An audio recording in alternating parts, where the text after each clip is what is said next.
Story time of how I made my high school bully's dad my sugar daddy. Freshman year wasn't the best time for me. I wasn't the most popular or best looking girl at school. I was really shy, and instead of trying to make friends and talk to people, I kept to myself. Most people let me do my own thing, but then there was a girl named Claire. I don't know what I ever did to this girl, but she made my life miserable every chance she got. Making fun of my looks and putting me down in front of others was almost a daily ritual for Claire. My mom didn't have a lot of money, so I couldn't afford the cool clothing brands and styles that we're in. Claire would call me out for being poor and say I got all my clothes from Goodwill, all while laughing. One day at lunch, she smacked the tray out of my hands as I was passing by, and food got all over me. This resulted in the whole cafeteria staring and laughing at me. Fast forward to the end of senior year, and I had a major glow up. I was more confident, people started noticing me, and I had a lot of friends. I figured it was time to start dating, but I didn't really like anyone at school, so I downloaded a dating app. I matched with a handsome older guy who was looking for a sugar baby. I looked him up on Instagram to see more pictures and saw Claire in one of his photos. Upon further inspection, I discovered that this man was her recently divorced dad. I immediately messaged him.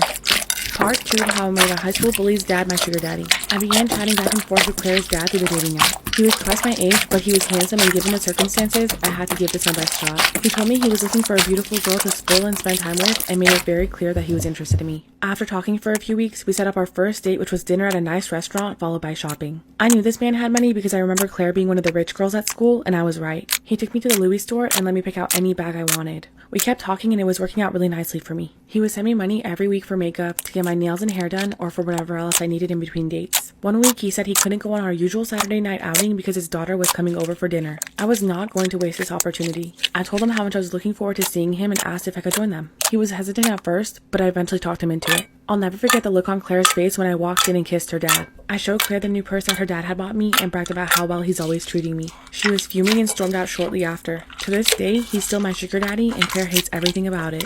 Storytime about the best thing I saw as a hotel concierge. I've been working as a front desk agent for about a week.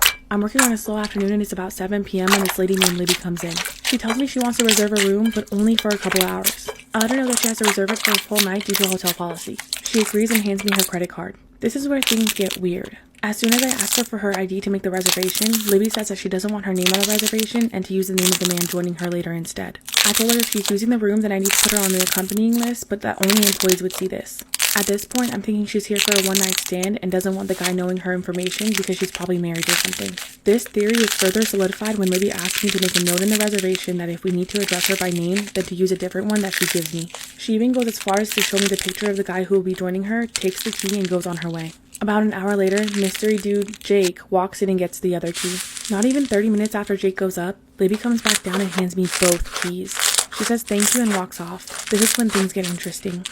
Part 2 about the best thing I saw as a hotel concierge. So many thoughts were going through my head. First, that was way too fast, even for a quickie. Second, why the heck did she give me both keys? Where is Jake? Third, Libby, please tell me you didn't unalive Jake. My coworker and I are whispering with each other, still trying to figure out what happened because I did not look like a lady who just had a pleasant off in the sheets. Cue Jake coming down the stairs and, okay, we can breathe, he's not dead. We had a rush of guests, so I couldn't see what happened, but a worker from the valet came over, and boy did he have some tea to spill. Turns out that Libby had gone as far as asking the valet guy to park her car in a way where the license plate wouldn't be visible. This is because Jake is Libby's husband. Apparently the alias Libby had given me just so happened to be the name of the girl that Jake was cheating on her with. This woman somehow got her cheating husband to believe that his girlfriend had booked a sweet night at a hotel only for him to show up and find his wife sitting on the bed instead. Then she came down after probably massacring the heck out of this idiot without a hair out of place. The valet brought their cars around as she waited for him to get his sorry ass back to the lobby just so she could extend her hand and demand their house keys from him.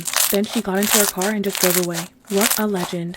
This is why you need to watch out for the shy ones. I'm European, and when I was 16, I attended a Catholic high school in the States. All of it was new to me, and I felt like I was in a teen movie sometimes. Another new thing to me was having to change classes every hour. Where I'm from, you sit 5 hours at the same desk with the same people nearby, and just the professors alternate every hour. I sat next to this guy named Mark in my English class. He was nice and friendly despite being introverted. It amazed me that whenever I talked to him, he never looked me in the eye. He would always look around or at the ground, often moving his eyes quickly.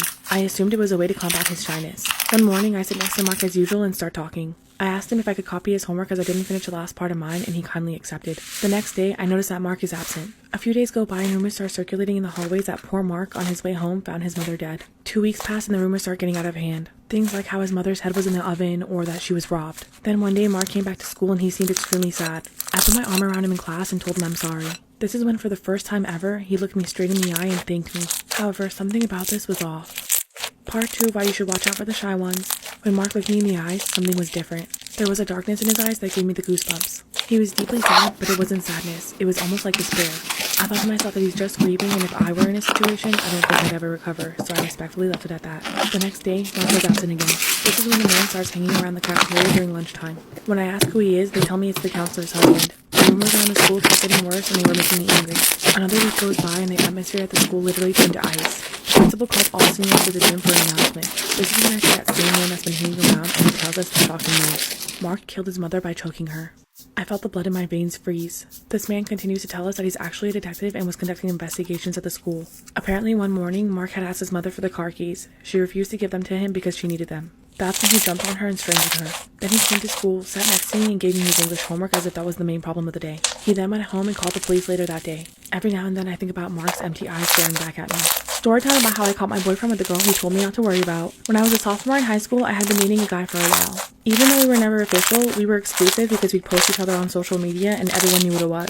6 months into our relationship, he invited me to his friend's party. We were drinking, dancing, playing games, and having a good time. At one point while I was hanging out with him and his friends, he said that he had to go to the bathroom and that he was going to use the porta potty. However, 45 minutes had gone by and he wasn't back yet, but I just assumed he had gotten sidetracked with one of his other friends. I ended up having to break the seal, so I headed to the porta potty, and when I opened the door, I saw him and another girl inside. I recognized her because she had sent him nudes before, but immediately messaged saying it was an accident. She was on her knees in the porta potty giving him a BJ. I instantly bolted away from them, and as I was running away, I could hear her calling me a B for barging in on them. My friends took me back home and consoled me while I drunk cried. He messaged everyone besides me that night asking where we went because we were his ride home. Shortly after this, I went to another party and I ran into him, but he played it off like he didn't know me. However, I heard he got into some bad things, and now I guess he's doing crack. So I'm really happy that I dodged a bullet. Part 2 of how I dated an adrenaline junkie who almost got me killed.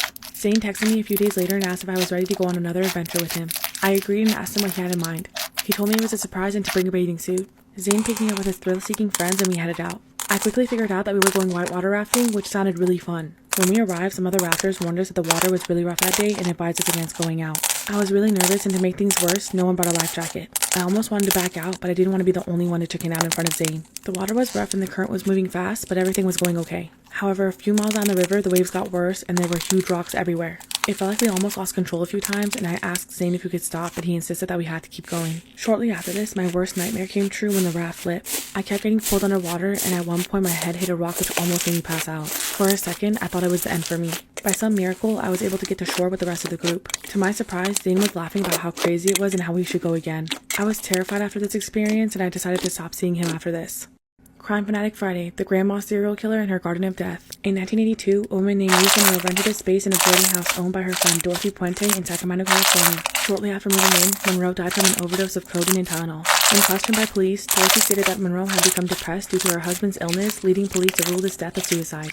A few weeks later, a 74-year-old man accuses Dorothy of drugging him and stealing his pension. She was convicted and sent to jail for 5 years. During her stay, she began a pen-pal relationship with a 77-year-old man named Everson Gilmouth. Upon her release in 1985, after only serving 3 years, Dorothy opened a joint bank account with Gilmouth. In November of that year, she hired a handyman to build her a box that was 6 by 3 by 2 feet. Dorothy paid the handyman $800 and a red 1980 Ford pickup truck, the exact same model of Gilmouth's car. In January of 1986, the box was recovered by fishermen who immediately called the police. The decomposed remains of an elderly man were found. It took 3 years to identify the body as Gilmouth's. During this time, Dorothy collected his pension and forged letters to his family. Over the next couple years, Dorothy kept housing elderly and disabled tenants who would go missing.